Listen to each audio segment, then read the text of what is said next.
በአሁኑ ሰዓት ዓለማችንን እያናወጠ ያለው ትልቁ ጥያቄ ማን አሸነፈ የሚለው ሳይሆን አሜሪካ ከገባችበት የሞት ወጥመድ መውጣት ትችላለች የሚለው ነው።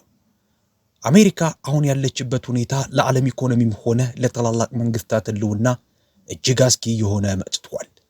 ወደፊት መሄድ የማትችልበት ወደ ኋላ መመለስ የማይታሰብበት የታሪክ አጣብቂኝ ውስጥ ተቀፍድዳለች። እንኳን ወደ ፕሮፌሰር ጃንክ የትንታኔ መርሃ ግብር በሰላም መጣችሁ።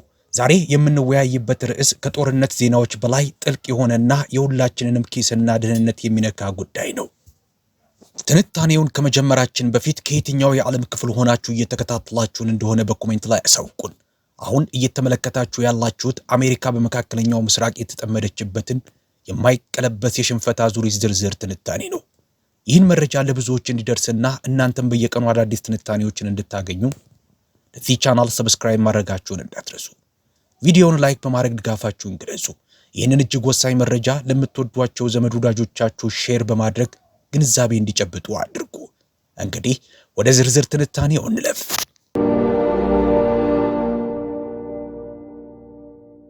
So today I want to talk about something that I think is the most important question of this entire war. Not who is winning, not how many strikes have been launched. ዛሬ ልወያይበት የፈለኩት ጉዳይ በዚህ ሙሉ ጦርነት ውስጥ ትልቁና ወሳኙ ጥያቄ ነው ብዬ የማስበው ነው። ጥያቄው ማን እያሸነፈ ነው? ስንት ጥቃት ተሰነዘረ? ትራምፕ ትላንት ምን አሉ? ወይም ኢራን ዛሬ ምን ዝታለች የሚል አይደለም። ዋናው ጥያቄ ይህ ነው። አሜሪካ በእርግጥ ይህንን ጦርነት ማስቆም ትችላለች? የተኩስ አቁም መደራደር ትችላለች? ሰራዊቷን ይዛ መውጣት ትችላለች? መውጫ መንገድ ማግኘት ትችላለች? ነገሩን በጥንቃቄ ስንመረምረው ግን መልሱ እጅግ የሚያስደነግጥ ነው። አሜሪካ ትጠልፋለች፣ ተቀርቅራለች። ወደፊት መሄድም ሆነ ወደ ኋላ መመለስ አትችልም። ይህ ለምን እንደሆነ ደረጃ በደረጃ በቀላል አማርኛ ላብራራላችሁ። So let us begin. Part 1. This war has its own momentum. The first thing you need to understand about this war is that once a war like this starts, it develops its own momentum. እንግዲህ ከመጀመሪያው እንጀምር።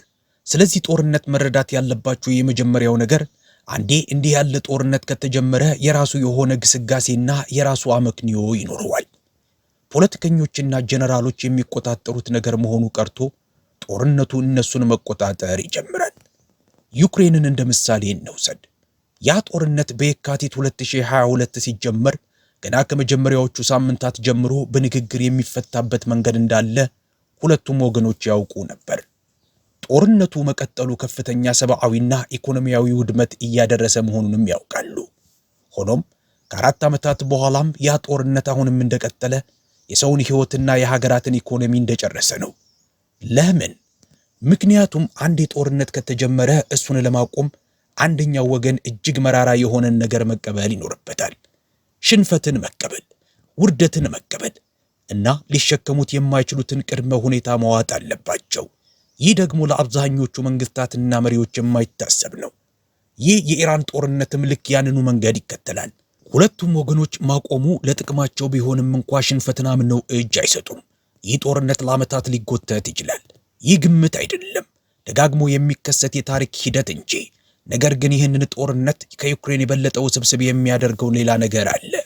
አሜሪካ ዛሬ የተኩስ አቁም ብትፈልግ እንኳ ማድረግ አትችልም።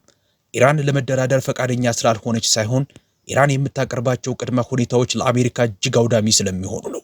ይህንን ወጥመድ በጥንቃቄ ላብራራላችሁ። Let me explain this trap very carefully. Part 2, the ceasefire trap. So let us imagine America decides it wants to negotiate a ceasefire with Iran. It picks up the phone, it reaches out through back channels, maybe through Oman or Qatar. ክፍል 2 የተኩስ አቁም ወጥመድ። እንግዲህ አሜሪካ ከኢራን ጋር የተኩስ አቁም ለመደራደር ወሰነች ብለን እናስብ። ስልኩን ታነሳለች። ምናልባትም በኦማን ወይም በኳታር በኩል ባሉ የጓሮ በሮች መልእክት ትልካለች። እንነጋገር ትላለች። ኢራንስ ምን ብላ ትመልሳለች? ኢራን እሺ መዋጋቱን እናቆማለን ትላለች። ግን ቅድመ ሁኔታዎቻችን እነዚህ ናቸው ትላለች። አንደኛ፣ አሜሪካ ለኢራን በግምት $1 ትሪሊዮን የካሳ ክፍያ ትከፍላለች። ይህ $1 ትሪሊዮን በዚህ ጦርነት ምክንያት ለደረሰው ውድመት፣ ለ10 ዓመታት ለቆየው ማዕቀብና በኢራን ሕዝብ ላይ ለደረሰው የኢኮኖሚ ጉዳት ማካካሻ ነው። ሁለተኛ፣ ይህኛው ወሳኙ ነው። አሜሪካ ከመካከለኛው ምስራቅ ለዘላለም መውጣት አለባት። ጦር ሰፈሮቿን ጠቅልላ ኃይሏን አንስታ ወታደራዊ መገኘቷን ከመላው ቀጠናው ለዘላለም ማስወገድ አለባት። ምክንያቱም የኢራን አቋም በጣም ቀላል ነው። የኢራንን የረጅም ጊዜ ህልውና ለማረጋገጥ የሚቻለው አሜሪካ ዳግም ተመልሳ ይህንን ድርጊት እንዳትፈጽም ዋስትና ሲኖር ብቻ ነው። አሁን ላዩን ሲታይ አንዳንዶች ምናልባት ይህ ያን ያህል መጥፎ ላይሆን ይችላል፣ አሜሪካ መካከለኛው ምስራቅን ብትለቅስ ምን አለበት ይሉ ይሆናል። ነገር ግን እንዲህ ያለው አስተሳሰብ ያለውን ሁኔታ ሙሉ በሙሉ ካለመረዳት የሚመጣ ነው። አሜሪካ መካከለኛው ምስራቅን በለቀቀችበት ቅጽበት አንድ ሰንሰለታማ ምላሽ ወይም ቼን ሪአክሽን ይጀምራል። ይህ ሰንሰለታማ ምላሽ ለአሜሪካ ኢኮኖሚና ለዓለም አቀፍ ተሰሚነቱ እጅግ አውዳሚ ካታስትሮፊክ ይሆናል። እስቲ ይህንን ሰንሰለታማ ምላሽ ደረጃ በደረጃ ላሳያችሁ። The GCC becomes Iran's client states. Right now, the GCC nations, Saudi Arabia, the UAE, Qatar, Kuwait, Bahrain. ደረጃ 1 የባህረ ሰላጤው ሀገራት ወይም GCC የኢራን ጥገኞች ይሆናሉ። በአሁኑ ሰዓት የባህረ ሰላጤው ሀገራት ማለትም ሳውዲ አረቢያ፣ የተባበሩት አረብ ኤሚሬትስ፣ ኳታር፣ ኩዌትና ባህሬን በአሜሪካ ወታደራዊ ጥበቃ ስር ናቸው። አሜሪካ የደህንነታቸው ዋስትና ነች። እነዚህ ሀገራት እንደ ገለልተኛ ሀገር ሊቀጥሉ የቻሉት በአሜሪካ ምክንያት ነው። አሜሪካ ከቀጠናው የወጣችበት ቅጽበት ግን ያ ጥበቃ ይከስማል። በዚህ አካባቢ የባህረ ሰላጤውን ሀገራት ደህንነት ለመጠበቅና የሆርሙዝን ሰርጥ ለመቆጣጠር የሚያስችል ወታደራዊ አቅም ያላት ብቸኛ ሀገር ኢራን ብቻ ትሆናለች። ስለዚህ እነዚህ ሀገራት አማራጭ አይኖራቸውም። የኢራን ጥገኞች ወይም ክላይንት ስቴትስ ይሆናሉ። በኢራን ተጽዕኖ ስር ይወድቃሉ። ያለ አሜሪካ ጥበቃ በዚያ ቀጠና ብቸኛዋ ሀያል ሀገር ኢራን በመሆኗ ከቴህራን ጋር እርቅ ለመፍጠር ይገደዳሉ። ደረጃ 2 የፔትሮ ዶላር መፈራረስ። እንግዲህ እዚህ ጋር ነው ነገሩ ለአሜሪካ እጅግ አሳሳቢ የሚሆነው። ምክንያቱም የባህረ ሰላጤው ሀገራት ዝም ብለው በበረሃ ውስጥ ያሉ የነዳጅ ባለጸጋ ሀገራት ስብስብ ብቻ አይደሉም።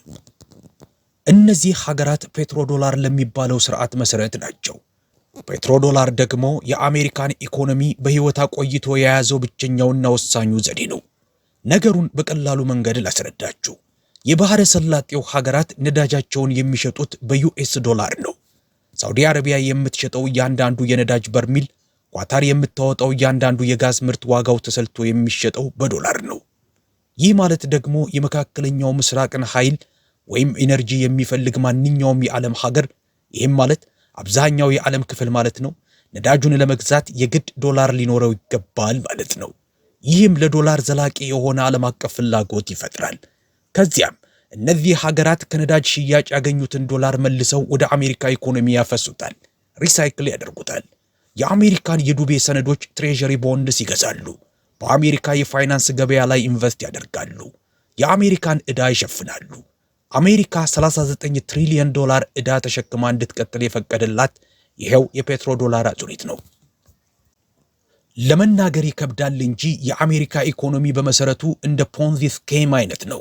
ህልውናው የተመሰረተው የውጭ ሀገራት ያለማቋረጥ የዩኤስ ዶላርንና የአሜሪካን ዕዳ እንዲገዙ በማድረግ ላይ ነው።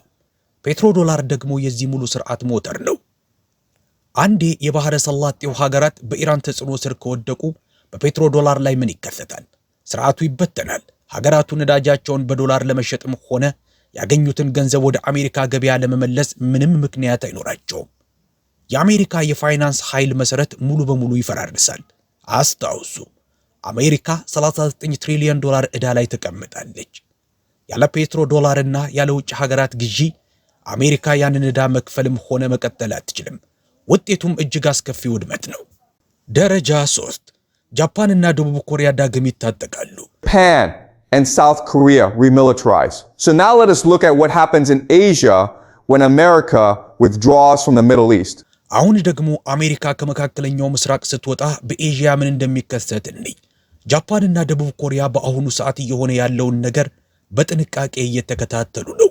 ጃፓንና ደቡብ ኮሪያ አሜሪካ በኢራን ጉዳይ ስትባክን እያዩ ነው። የአሜሪካ ወታደራዊ ኃይል ውስንነት በገሃድ ሲጋለጥ እየተመለከቱ እጅግ አስቸጋሪ ጥያቄ ለራሳቸው እያቀረቡ ነው። አሜሪካ በኢራን ላይ ወሳኝ ድል መቀዳጀት ካልቻለች እውነት እኛን ከቻይና ወይም ከሰሜን ኮሪያ ልትጠብቀን ትችላለች? አቅሟ እያለቀባትና እየታገደች ያለች ሀገር ላይ ሙሉ ብሔራዊ ደህንነታችንን ጥለን ልንተማመን እንችላለን የሚል ነው። አሜሪካ ከመካከለኛው ምስራቅ ከወጣች ደግሞ ይህ ጥያቄ ችላ ሊባል የማይችል ይሆናል። ምክንያቱም ነገሮች ሲከሩ አሜሪካ መካከለኛው ምስራቅን የምትለቅ ከሆነ ኤዥያንም ለመልቀቅ ትችላለች ማለት ነው። ስለዚህ ጃፓንና ደቡብ ኮሪያ አማራጭ የላቸውም። ዳግም በከፍተኛ ሁኔታ መታጠቅ አለባቸው። በራሳቸው ወታደራዊ አቅም ላይ መተማመንና ራሳቸውን መጠበቅ ይኖርባቸዋል። ከሁለተኛው የዓለም ጦርነት በኋላ ለሰላም ቅድሚያ የሰጠችው ጃፓን አሁኑኑ ከጦርነቱ በኋላ ታይቶ የማይታወቅ ወታደራዊ ዝግጅት እያደረገች ነው። አሜሪካ ከመካከለኛው ምስራቅ ከወጣች ደግሞ ይህ ሂደት በከፍተኛ ፍጥነት ይሰፋል። ለአሜሪካ የሚኖረው ውጤት ጃፓንና ደቡብ ኮሪያ ዳግም ሲታጠቁ ሀብታቸውን የራሳቸውን መከላከያ ለመገንባት እንጂ የአሜሪካን መሳሪያ ለመግዛትና የአሜሪካን ወታደራዊ መዋቅር ለመደገፍ አያባክኑትም። ይህም በአሜሪካ ኢኮኖሚያዊና ስትራቴጂካዊ ኃይል ላይ ሌላው መራር ምት ይሆናል። ደረጃ 4 Step 4, Europe makes peace with Russia. And now let us look at Europe. አውሮፓ ከሩሲያ ጋር ሰላም ትፈጥራለች። አሁን ደግሞ ወደ አውሮፓ እንመልከት። በአሁኑ ሰዓት አውሮፓ አሜሪካ በዩክሬን ከሩሲያ ጋር የምታደርገውን ፍጥጫ እየደገፈች ነው። ለዚህም ከፍተኛ የኢኮኖሚ፣ የኃይል፣ የወታደራዊና የስደተኞች ዋጋ እየከፈለች ትገኛለች። ነገር ግን አውሮፓ መካከለኛው ምስራቅን በጥንቃቄ እየተከታተለች ነው። አሜሪካ ከመካከለኛው ምስራቅ ከወጣች አውሮፓ አንድ አመክንዮአዊ መደምደሚያ ላይ ትደርሳለች። አሜሪካ ከመካከለኛው ምስራቅ እየወጣች ከሆነ አሜሪካ እያፈገፈገች ነው። አሜሪካ ከዚህ ቀደም እንደነበረችው የታመነ የዓለም ደህንነት ዋስትና መሆኗ አብቅቷል የሚል። ታዲያ እኛ አውሮፓውያን ለራሳችን ከፍተኛ ዋጋ እየከፈልን ለምን የአሜሪካን ጦር በዩክሬን እንቀጥላለን? ነገሮች ከዚህ በላይ ሳይባባሱ ከሩሲያ ጋር የሰላም ስምምነት ብንደራደር ለጥቅማችን አይሆንም የሚል ጥያቄ ይነሳል። አውሮፓ ከሩሲያ ጋር ሰላም በፈጠረችበት ቅጽበት አሜሪካ ላለፉት 80 ዓመታት የገነባቸው የምዕራባውያን ጥምረት መፈራረስ ይጀምራል። ኔቶ ጥንካሬውን ያጣል። በአውሮፓ ውስጥ የነበረው የአሜሪካ ስትራቴጂካዊ የበላይነት ይተናል። ይህ ለአሜሪካ የዓለም ሀያልነት ሌላው አውዳሚ ምት ነው። ደረጃ 5 የዩኤስ ዶላር የዓለም መጠባበቂያ ገንዘብነት ሪዘርቭ ከረንሲ ደረጃውን ያጣል። እንግዲህ ሁሉንም አንድ ላይ እንደምረው። ፔትሮ ዶላር ፈረሰ። ጃፓንና ደቡብ ኮሪያ የአሜሪካን ወታደራዊ መዋቅር መደገፍ አቆሙ። አውሮፓ ከምዕራባውያን ጥምረት ተገነጠለች። ይህ ሁሉ ለዩኤስ ዶላር ምን ማለት ነው? ዶላር የዓለም መጠባበቂያ ገንዘብነቱ ያበቃል ማለት ነው። ሀገራት ዶላር ማከማቸት ያቆማሉ። የአሜሪካን ዕዳ መግዛት ያቆማሉ። አሜሪካ በ39 ትሪሊዮን ዶላር ዕዳ ተዘፍቃ ያለች የዶላር የዓለም መጠባበቂያነት ደረጃ ከሌለ ያንን ዕዳ የምትከፍልበት ምንም መንገድ አይኖራትም። የውጭ ሀገራት ያለማቋረጥ ዶላር እንዲገዙላት የሚፈልገውና እንደ ፖንዚ ስኬም የሆነው የአሜሪካ ኢኮኖሚ ይፈርሳል። ለዚህ ነው አሜሪካ ከመካከለኛው ምስራቅ መውጣት የማትችለው። ወጥመዱ ይሄው ነው። በዚህ ጦርነት ውስጥ መቆየቱ ዋጋው እጅግ ከፍተኛ ነው። ነገር ግን መውጣቱ የሚጠይቀው ዋጋ ከቆይታው የከፋ ነው። አሜሪካ ተቀርቅራለች። ምንም አይነት ጥሩ አማራጭ የላትም። ያሏት ምርጫዎች በመጥፎና በከፋ መካከል ብቻ ነው። Bad ones and worse ones. Part 3, the ground invasion trap. So if America cannot negotiate a ceasefire and cannot withdraw. ክፍል 3 የምድር ወረራ ወጥመድ the ground invasion trap። አሜሪካ የተኩስ አቁም መደራደር ካልቻለችና መውጣትም ካልተቻላት ምን ታደርጋለች? የሆነ አስደናቂ ነገር ለማድረግ ጥንካሬን ለማሳየትና ግፊት ለመፍጠር ትገደዳለች። እዚህ ጋር ነው እንግዲህ የምድር ወረራ ወጥመድ የሚጀምረው። አሁን ላይ ወደ 2000 የሚጠጉ የባህር ኃይል ልዩ ወታደሮች ወይም ማሪንስ ከኦኪናዋ ተነስተው ወደ መካከለኛው ምስራቅ እየመጡ እንደሆነ ወሬዎች አሉ። ወሬው እና ላሰምርበት የሚፈልገው ወሬ መሆኑ ነው። ዓላማቸው ካርግ ደሴትን መቆጣጠር ነው ይላል። ይቺ ደሴት ለምን አስፈለገች? ካርግ ደሴት ኢራን 90% የነዳጅ ምርቷን ወደ ውጭ የምትልክበት ቦታ ነው። የሀገሪቱ የኢኮኖሚ የህይወት መስመር ነች። ከላይ ሲታይ ደሴቷን መቆጣጠር ብልህነት ይመስላል። የኢራንን የገቢ ምንጭ በማድረግ አንገት ያስደፋታል። ለጦርነት የምታወጣውን ገንዘብ ያሳጣታል። በቴሌቪዥን ሲታይም ትራምፕ ጠንካራ መሪ መስለው እንዲታዩ ያደርጋል። ነገር ግን ትልቁ ችግር ደሴቷን መያዝ ትችላለህ እንጂ ይዘህ መቆየት አትችልም። ደሴቷ ለኢራን ጠረፍ በጣም ቅርብ ነች። አሜሪካ እዚያ እንደረገጠች ኢራን በከባድ መሳሪያ በድሮንና በሚሳኤል ትቆላታለች። ደሴቷ የመቃብር ስፍራ ትሆናለች። ወታደሮቿን ለመጠበቅ ስትል አሜሪካ የግድ የኢራንን የባህር ጠረፍ መቆጣጠር ይኖርባታል። የባህር ጠረፉን ስትቆጣጠር ደግሞ ከኋላው ባሉት የዛጋሮስ ተራሮች ትመታለች። ተራሮቹን ለመያዝ ስትሞክር ደግሞ ቀጥታ ኢራን ውስጥ ትገባለህ። ይህ ማለት ደግሞ ውስን ወታደራዊ ዘመቻ መሆኑ ቀርቶ በዓለም ላይ እጅግ አስቸጋሪ መልክዓ ምድር ባላት ሀገር ውስጥ የምድር ጦርነት ውስጥ ገባህ ማለት ነው። ይህ ነው የተልእኮ መስፋፋት ወጥመድ ወይም ሚሽን ክሪፕ የሚባለው። ታሪክ ደግሞ ይህ ሁኔታ ወዴት እንደሚመራ በግልጽ ይነግረናል። በ1965 አሜሪካ ወደ ቪየትናም ዳናንግ ላከችው 3000 የባህር ኃይል ወታደሮችን ማሪንስ ብቻ ነበር። የተወሰነ ተልእኮ፣ ግልጽ ዓላማ። ነገር ግን ከጥቂት ዓመታት በኋላ በ1969 አሜሪካ በቪየትናም ግማሽ ሚሊዮን 500,000 ወታደሮች ነበሯት። ከ3000 ወደ 500,000። አንዴ እጅህን ከሰጠህ አንዴ ውስጥ ከገባህ መውጣት አትችልም። ምክንያቱም መውጣት ማለት ሽንፈትን ማመን ማለት ነው። የጠፋው የሰው ሕይወት፣ የፈሰሰው ገንዘብ መውጣቱን በፖለቲካም ሆነ በስነ ልቦና የማይቻል ያደርገዋል። ይህ የከንቱ መዋዕለ ንዋይ ስህተት ሳንክ ኮስት ፋላሲ ይባላል። በሰው ልጅ ውሳኔ አሰጣጥ ውስጥ ካሉ እጅግ አደገኛ ኃይሎች አንዱ ነው። በቂ ኢንቨስት ካደረክና በቂ ካጣህ በኋላ መቀጠልህን ታዘናለህ። መቀጠሉ ትርጉም ስላለው ሳይሆን ማቆሙ ያ ሁሉ መስዋዕትነት ለከንቱ ነበር የሚል ስሜት ስለሚፈጥርብህ ነው። አሜሪካ ይህንን በቪየትናም አልፋበታለች፣ በኢራቅ አልፋበታለች፣ በአፍጋኒስታንም አይተዋለች። አሁን ደግሞ በኢራን ዳግም ልታየው ነው። Part 4. Why America is actually losing this war. And now I want to tell you something that most mainstream coverage is completely hiding. ክፍል 4 አሜሪካ በእርግጥ ለምን ጦርነቱን እየተሸነፈች ነው? አሁን አብዛኛው የሚዲያ ሽፋን ሙሉ በሙሉ እየደበቃችሁ ያለውን እውነት ልንገራችሁ። የአሜሪካ መከላከያ ይህንን ጦርነት መዋጋት አይፈልግም። የአሜሪካ ወታደሮች ጀግና ወይም ብቁ ስላልሆኑ አይደለም፣ በጣም ብቁ ናቸው። ነገር ግን የአሜሪካ መከላከያ ይህንን ግጭት በተደጋጋሚ በዲጂታል ዘዴና በሲሙሌሽን ዋር ጌምስ ሞክሮታል። ስፍር ቁጥር በሌለው ሁኔታ ውጤቱን ተንብዮታል። በእያንዳንዱ የጦርነት ሙከራ ወይም ዋር ጌም ግን አሜሪካ ትሸነፋለች። ዳግመኛ ልድገመው። የአሜሪካ ወታደራዊ ዕቅድ አውጪዎች ከኢራን ጋር የሚደረግን መጠነ ሰፊ ጦርነት በሞከሩት ቁጥር ውጤቱ ሽንፈት ነው። ለምን? ምክንያቱም የአሜሪካ መከላከያ ልትወሰን የጦርነት አይነት ብቻ ተደርጎ የተገነባ ነው። የተገነባው ለድንገተኛና አስደንጋጭ ሾክ ኤንድ ኦው ጥቃት፣ ለከፍተኛ የአየር ላይ በላይነትና የጠላትን መከላከያ በጥቂት ቀናት ውስጥ ለሚያደቁ የጥንቃቄ ጥቃቶች ፕሬሲዥን ስትራይክስ ነው። በ2003 በኢራቅ የሆነው ይሄው ነው። አሜሪካ በሳምንታት ውስጥ ባግዳድ ገባች። በአንድ ወር ባልሞላ ጊዜ ውስጥ መንግስቱን ገለበጠች። ቀላል፣ ንጹህና ፈጣን። ነገር ግን ኢራን ፍጹም የተለየች ናት። ኢራን ላለፉት 20 ዓመታት የአሜሪካን የጦር ስልት ስታጠና ቆይታለች። እያንዳንዱን የአሜሪካ ጦርነት ተመልክታለች። እያንዳንዱን ታክቲክ መርምራለች። የአሜሪካን ደካማ ጎኖች ለይታለች። መላው ወታደራዊ ስልቷን የገነባቸው አሜሪካ የምታደርገውን ነገር ለመቀልበስ ካውንተር ለማድረግ በሚያስችል መልኩ ነው። ኢራን አሜሪካ በምትፈልገው መንገድ ለመዋጋት አትሞክርም። አሜሪካ በአየር ኃይሏ እንድታደቅላት ሰራዊቷን በአንድ ቦታ አታከማችም። ይልቁንም ትበታትናለች፣ ትደብቃለች።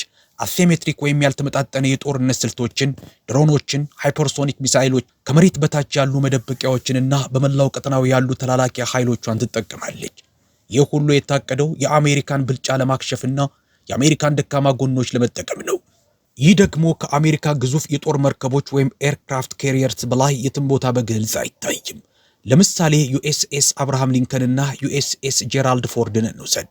እነዚህ እስካሁን ከተገነቡት የባህር ኃይል መርከቦች ሁሉ እጅግ ኃያል ናቸው።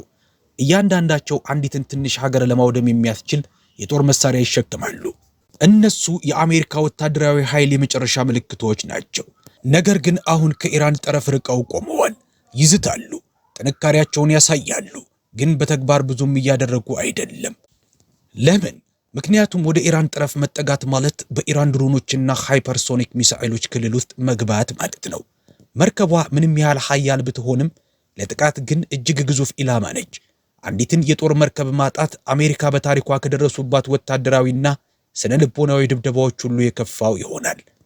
ስለዚህ መርከቦቹ ወደ ኋላ ይሸሻሉ። ኢራንም ወደ ኋላ እንደሚሉ ታውቃለች። ኢራናውያን ላለፉት 20ና ከዚያ በላይ ዓመታት የተዘጋጁት ለዚሁ ጦርነት ነው። የአሜሪካን የጨዋታ መጽሐፍ ወይም ፕሌይቡክ ከአብዛኛዎቹ የአሜሪካ ጀነራሎች በላይ ያውቁታል። ለሁሉም ደግሞ ፍጹም የሆነ መከላከያ አላቸው። And they have the perfect counter to it. Part 5.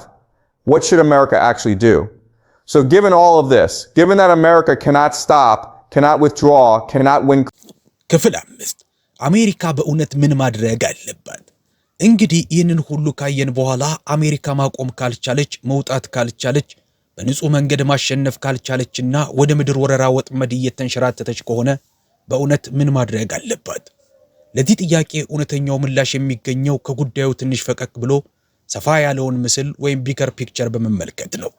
ይህ የኢራን ጦርነት ለብቻው የቆመ አይደለም። በአሁኑ ወቅት በዓለም ላይ ከሚከሰቱት ነገሮች ሁሉ ጋር የተቆራኘ ነው። ከቻይና ጋር ያለው የንግድ ጦርነት፣ የዩክሬን ጦርነት፣ በኤዥያ ያለው ውጥረት፣ እነዚህ ሁሉ የተለያዩ ግጭቶች አይደሉም። ሁሉም የአንድ ትልቅ ችግር ምልክቶች ናቸው። የአሜሪካ ግዛት ከአቅሙ በላይ ተለጥጧል። በሁሉም ነገር ውስጥ እጁን ያስገባል። በእያንዳንዱ ግጭት፣ በእያንዳንዱ ቀጠና፣ በእያንዳንዱ ክርክር እጁን በሁሉም ቦታ በማስገባቱ ደግሞ ጠላቶቹ እንዲቆሰቁሱት፣ ሀብቱን ወደሚያሟጥጡ፣ ስሙን ወደሚያጠፉና ዓለም አቀፋዊ ደረጃውን ወደሚያዳክሙ ግጭቶች እንዲጎትቱት እድል ሰጥቷቸዋል። አሁን እየሆነ ያለውን በትክክል ይሄው ነው። የአሜሪካን ኃያልነትና የዓለምን መረጋጋት ሊያስጠብቅ የሚችለው ብቸኛው እውነተኛ መፍትሄ መሰረታዊ የሆነ የአካሄድ ለውጥ ማድረግ ነው። ሁሉንም ነገር ለመቆጣጠር ከመሞከር ይልቅ አሜሪካ ከሁሉም ጋር ከሩሲያ፣ ከቻይና፣ ከኢራን ጋር ቁጭ ብላ መነጋገር አለባት።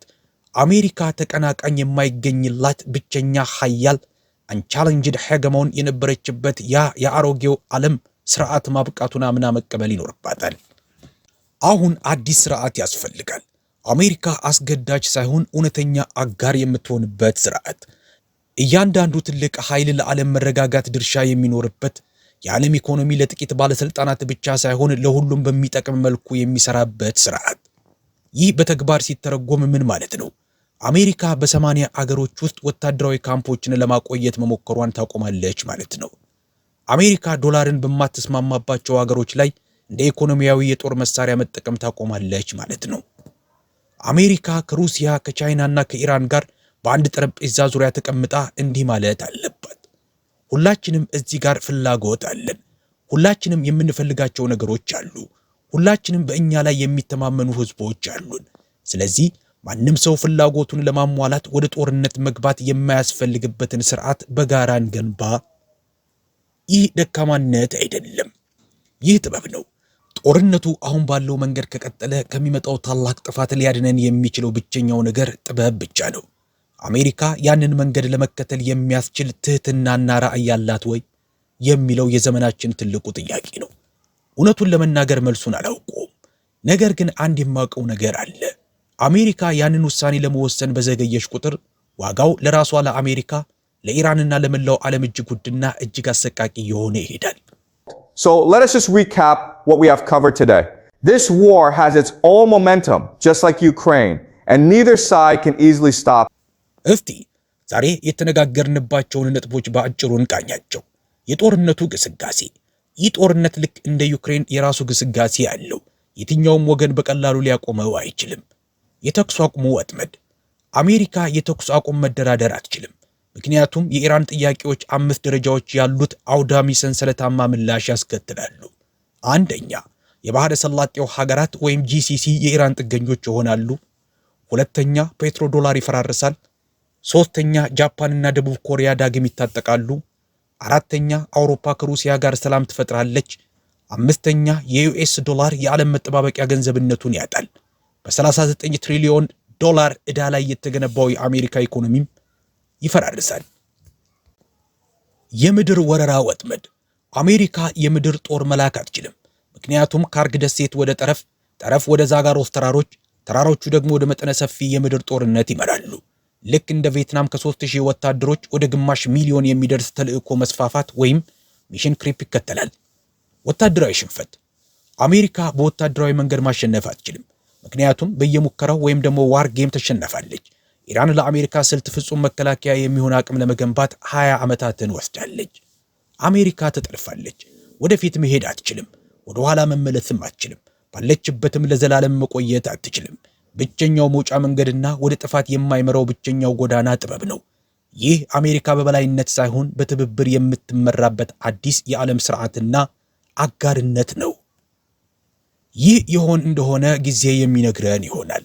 እንዲህ ያሉ ትንታኔዎች በቀላል አማርኛ እንዲደርሷችሁ ሰብስክራይብ አድርጉ። እናንተስ ምን ታስባላችሁ? አሜሪካ ከዚህ ወጥመድ የምትወጣበት መንገድ ታገኝ ይሆን ወይስ ይህ ጦርነት እንደ ዩክሬን ለዓመታት ይጎትታል? አስተያየታችሁን በኮሜንት መስጫው ላይ አጋሩኝ። በሌላ ቪዲዮ እስክንገናኝ መልካም ጊዜ